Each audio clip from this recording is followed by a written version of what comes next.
Hi there! You are now watching VideoGaming Father's video review of a retro arcade racing game called 80's Overdrive. Can it offer plenty of fun, or should it have stayed in the 80's as per its name?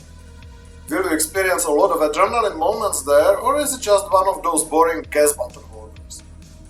Can it be played even by Sunday drivers, or is it just for players who sleep with the racing wheel under their pillows? Isn't it spoiled by clunky controls? Is there a proper career mode? Is the local multiplayer a reality here, or just wishful thinking? If you keep watching, I can promise you that all these questions will not remain unanswered.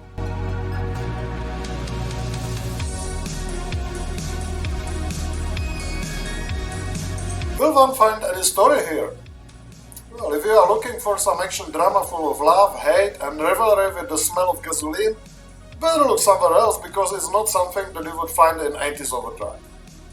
When you start a game, you can simply choose between the career mode, time attack and level editor for creative ones. Let's focus on the career mode to see if it offers more than just a set of anonymous races with anonymous drivers.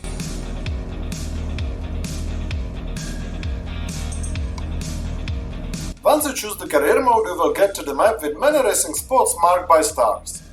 The colors indicate what racers you have raced, which one you have won, the new ones that you can attend to, and the locked ones.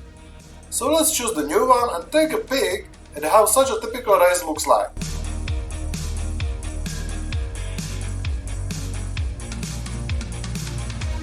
Before you find yourself at the race grid, you get some information about the race, like the length, traffic density. So there is traffic here, the fun is coming. The presence of police, even more fun. The level of opponents, prize in cash, cool, and the racing fee, not so cool. 80's Overdrive is focused on economy quite a lot, but I will talk about it a little bit later. There is one more step prior to the race, choosing the song from the 80's soundtrack. Original and quite useful, as some of them are really good. And after that you finally get to the race, and you start from the last position. How typical. So 3, 2, 1, and let's get started!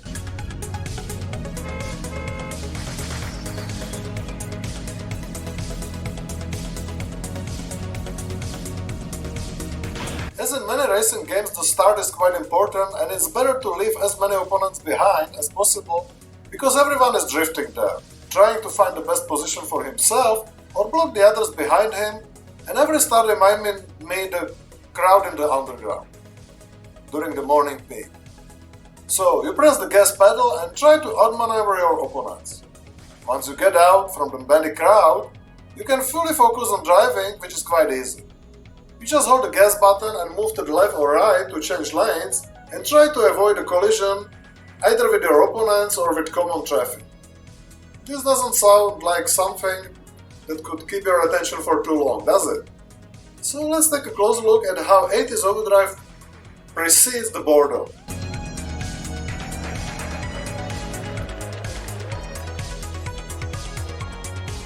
The first factor is the aggressivity of opponents. You can bet that they will not be just looking at how you outrun them and waving it. They will be trying to block your way to make you crash into them, as it causes significant slowing down to you. Despite there is no visual damage to your car, there is a bar showing your car damage in person. The thing is that the damage just doesn't disappear between the races, so sooner or later you will need to repair the car, which cost you heavily earned money. And there is more. 80's Overdrive is probably the first game where I could see the common traffic being even more aggressive than your opponents. You can forget about the calm passing by of civil cars. Once you get behind them, they usually start to act crazy and change lanes. It is so unpredictable that you never know which side they choose, so outrunning most of the cars is a pretty adrenaline experience. In the beginning I was thinking, why am I supposed to race among the bunch of Sunday drivers with suicide tendencies? It's so unrealistic. But soon I got used to it and actually started to enjoy it, as it is one of the elements that make you choose the right strategy and save the game from early boredom. You cannot really afford many collisions because they almost stop you and your opponents are waiting for every opportunity like this to get ahead of you.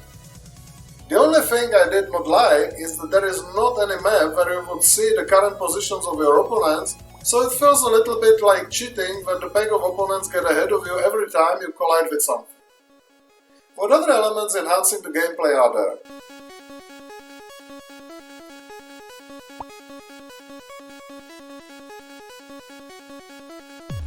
As I have already mentioned, the police are present in some of the races. If you outrun them, you can bet that they will go after you and they are even more aggressive than your opponents. And have a faster car than you, so it's a real challenge to get rid of them.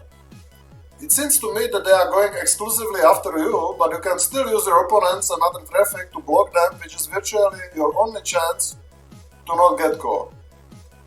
Otherwise you will need to pay quite a big fine, which is unpleasant for your modest budget. And what is worse, it's almost sure that you will lose the chance to finish among the first 3 drivers, which means another hole in the budget. And money plays a really big role here. Police can make some races irritating, but luckily they are not in each race and bring another adrenaline element to the game. Another refreshing idea is that before some races you can accept an offer like collecting 3 packs along the road, for example, and if you succeed, you can earn quite a lot of money, which makes you accept such offers and get sweaty on the track then. The game is fast and you have just one chance to navigate your car to collect the package. Good idea and another element making the game more entertaining. I have mentioned money several times, so let's take a close look at the economic model.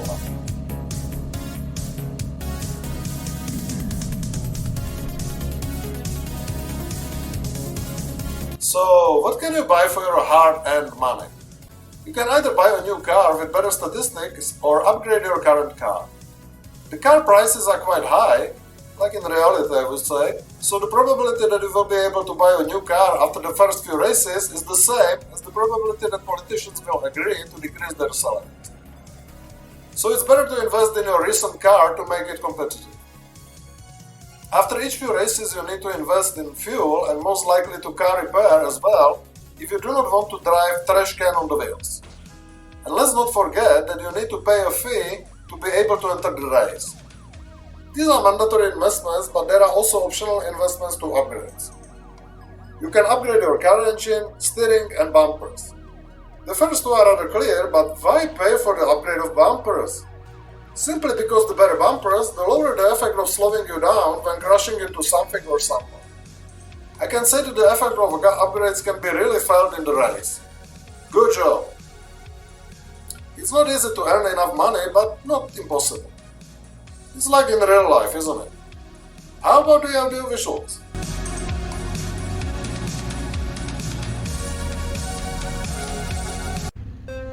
The graphics are nice in retro style, colorful and smooth. There are the mountains or skyscrapers in the background and the trees or rocks around the tracks. Just like in good old racing games from the 80s and early 90s. The car models are not licensed, but you can easily recognize their real counterparts. Soundtrack has many dynamic tracks in 80s style, and the good thing is that you can select your favorite track before each race. These sounds are rather average. So is 80's Overdrive a good tribute to the 80s arcade racing legends like Lotus Esprit or Outrun? We have many pros here like the presence of adrenaline, challenging and not frustrating difficulty, easy and responsive controls, effect of upgrades, presence of police and additional tasks in some races, nice graphics and good soundtrack.